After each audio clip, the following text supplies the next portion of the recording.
Good evening, everybody. Happy President's Day to all. It is Monday, February the 21st, and today I'm going to be making a video of my 1950s Worcester box fan. And I've already made like at least 2 or 3 videos of the fan already. I did a video of the unboxing and the cleaning and service. And considering that spring is really not all that far away, I'm just going to make a quick video of it before the restoration. But I bought the fan off of Marketplace last month, and the fan appears to be in pretty good shape. Any issues that it had before, they've been taken care of. Fan looks to be a faded bluish gray color, and the patina on it really isn't all that bad. Has some rust here and there. Looks to be more or less like surfaced rust. Pretty sure it'll all fade out once I primer it after the sanding. The fan draws 115 volts and 60 cycle and AC only. The badge looks a little weathered there, and some of the paint has been scratched off, but that's nothing I can't fix. Okay, here is the switch. It's not the original. I replaced it with a toggle switch. Originally had a Lebanon rotary switch to it, and I still have it around here somewhere. I might put that in the video once I get ready to do the restoration. It is a 2-speed, has 3 positions, off, high, and low. And the motor is 115 volts and 4.0 amp. It's a good, powerful motor. There was the model number there in the middle, but it's been scraped off. But I know that it's a 6jc3020 model. Here is the power cord. I replaced this as well. That's actually the original grommet. Much to my surprise, it didn't break off or come apart as I was removing the cord. Something else that I love about these fans too is how they were just built so oddly. They looked kind of odd to me as a kid, but they just look so cool to me at the same time. How it just has that odd looking hole in the stand to it. You can see some of the marks here, the dinges and marks where it was used on the stand before. And no, the fan, the stand did not come with the fan because I ordered the stand. The guy had the original stand to it, but I just got the fan alone to where it would be a little less on the price as well as the shipping. Front guard looks to be in pretty good shape. None of the nothing from the grill is missing or broken, so it really shouldn't be too hard to remove the rust from it. I'll do that just as I did with the other one. I'll just hit it down with an SOS pad. The blades are in really good shape too, by the way. The fan is very well balanced. The hub is not loose, so I really didn't have any issues with the blades whatsoever. Actually, when I took it apart for the first time, I really didn't even have to struggle on getting the blade removed, which gives me the indication that the fan was well taken care of before. I'm pretty sure that you all remember seeing that from the last video, so I don't think I'm going to have any issues with that one. See there on the bottom, I am going to add feet to it. I'll just buy me some bumpers from the hardware store, since this is going to be a window and a floor fan. Another interesting feature about this fan too, by the way, and I've seen this on some of the other fans like this with this design. You see these holes here up here on the top? I'm not exactly sure what those are, but maybe that if that had something to do with the ventilation, or if the fan was used in a window, I'm not exactly too sure. Maybe some of you could enlighten me on that. Okay, let me go ahead and turn this thing around. Okay, here's the back of it. Has a Westinghouse motor. That shall definitely be repainted too, as well as the rest of the fan.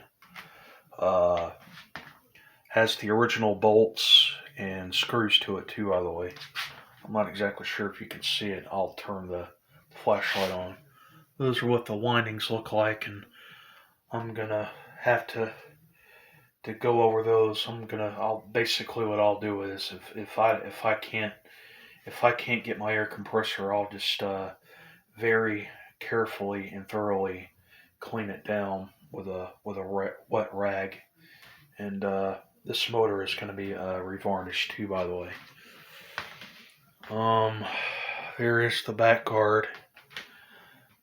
Looks very similar to the guards that I've seen on the other McGraw Edisons, like the Zero box fans. It's pretty cool.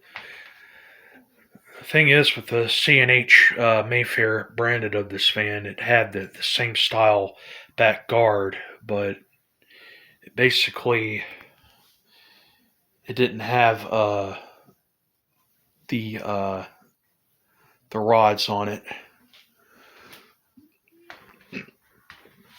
It kind of looked a lot like a grill stand. And there is the wire and switch protection box.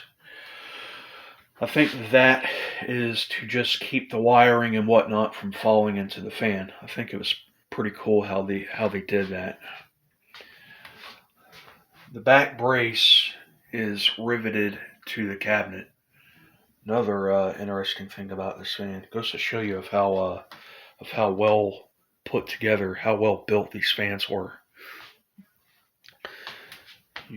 You see the little plates there that are welded onto the blade set. These were just little weights to provide better balance for the fan. And as well balanced as this is, I'll make another video on it sometime in the future. But the other two fans that I have like this, I own 3 of these Wizards now. The other 2 fans like this they didn't have the same weights on this blade set. I think my other one, which is the one right over here, it has 2 on this blade here, and one little plate here on the bottom, and the other 2 don't have those weights. But this one here is a little different, which I think is rather interesting. But yeah, another piece of information about this fan too, by the way, before I start it up. I've done some research on these fans, and I have looked everywhere. I've looked on American Fan Association, and from what sources have told me, some believe that these fans were made by Vernco. I've seen at least one of these fans with the name Wizard that was made by Vernco, and that was an old window fan that I had seen on AFCA. But I'm rather convinced that these fans were made by a company by the name of Dyna Air. And I think this was a company associated with the C&H Air Conditioning and Ventilation Company. And to the best of my knowledge, uh, from a lot of the fans that I had seen with the Dyna Air name, I think the first fan like this uh, was originally made by the C&H Air Conditioning Company, but that's just my educated guess. I'll have to look into more of that. If any of you may have any information, let me know on that too. Okay, now I've got the fan plugged in here, and I've got it sitting here on my dresser, so I'm pretty sure that it's gonna knock some stuff over and blow some stuff around a little bit. With this being a 4.0 motor, pretty sure you all know how powerful these high rated amp motors are. So let's go ahead and start the fan up now, and we'll start it up here on the high speed. This fan has an awesome startup sound to it too, by the way, both on the high speed and the low speed. Well, here we go. Here's high.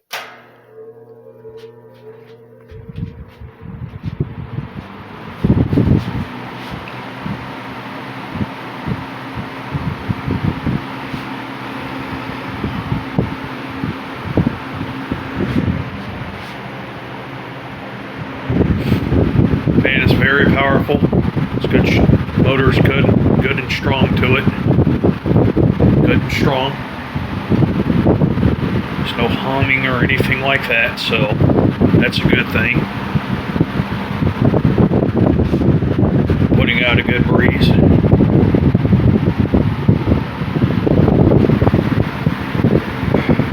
There's no vibration to it.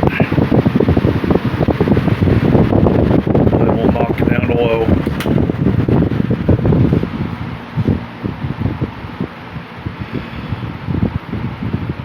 The low really isn't all that different from high. It's more like a medium speed.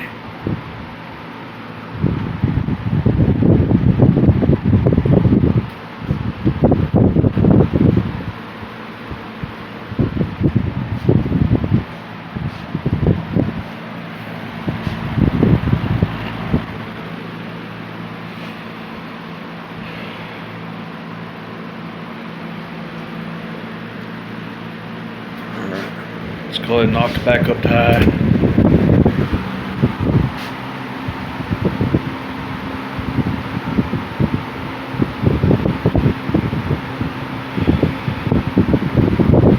Alright, double F spills off.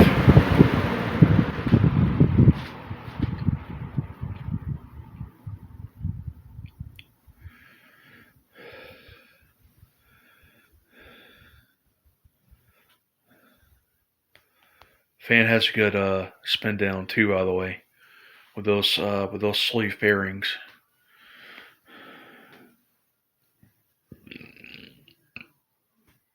Fan had a good spin down time the first time that I ran it, so it goes to show you of how good bearings the motor has.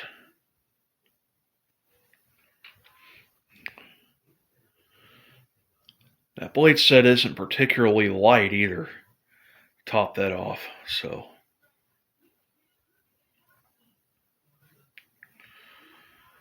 Alright, spin down time to it is good. Let me go ahead and I'll set this thing down on the floor and we'll capture a startup sound from it.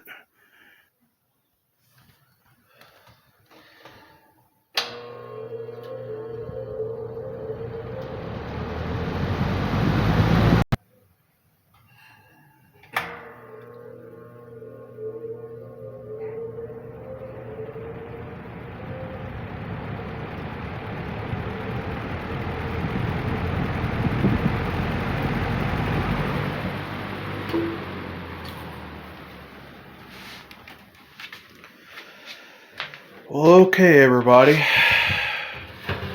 There you have it. There's a quick little video of my Wizard box fan here. The next time that you'll be seeing this fan, of course, will be the restoration video, and hopefully it shouldn't be too much longer now. Warmer weather really isn't all that far away, so that should be probably one of the next video after a few others that you'll see. So this fan will be with me for a long time. I'm gonna get the fan. I'm gonna get this thing restored. I'm gonna start using it. This will be my little bedroom fan. This thing will be with me for a long time. Some other fans I may give away, but this one right here, this one will be in my possession for years to come. I hope that y'all have enjoyed the video, and put a like and put a comment and subscribe. More videos to come, and bye bye, friends.